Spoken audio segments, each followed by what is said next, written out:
The one thing about the Apostolic Succession is that to go on, it requires a living person to pass it on. So, for instance, I could take the Roman Pontificale, and I could take Brother here, and I could ordain him. I mean, I could go through the words and all that. I could wear the funny costume, and I could go through the words. Nothing would happen because I don't have the Apostolic Succession. I can't pass it on to anyone. You can't do it if you don't have it. So, years and years later, Leo XIII made a decision about Anglican orders. He said, based upon several factors, not least the form of the Edwardine ordinal, they were invalid. Now, the Caroline ordinal, as I say, had been specifically designed to address the issues that Leo XIII would look at a couple centuries later.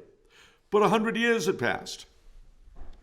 There were no valid Anglican bishops left to pass it on by the time the Caroline ordinal came along.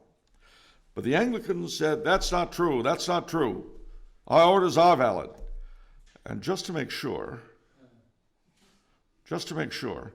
we'll get some of the old Catholics who the church in Holland had been divided from us since the 1730s. And then after 1870, the old Catholics in Germany and Switzerland and Austria got in with them.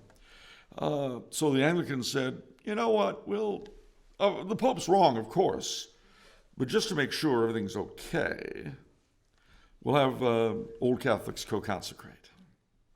And they did.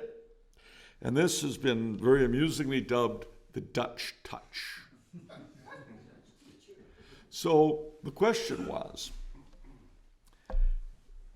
if the Anglicans have valid orders, then they're not Anglican, they're Old Catholic orders directly from the Archdiocese of Utrecht. But then, of course, you would have to trace back every single Anglican priest who encounters orders, to see where the bishop's orders came from that ordained him. You have to go all the way back and see if one of these co-consecrator guys were in on the deal or not. Well, it gets really confusing, doesn't it? Fortunately, they simplified things for us tremendously. How, you ask? Ordaining women.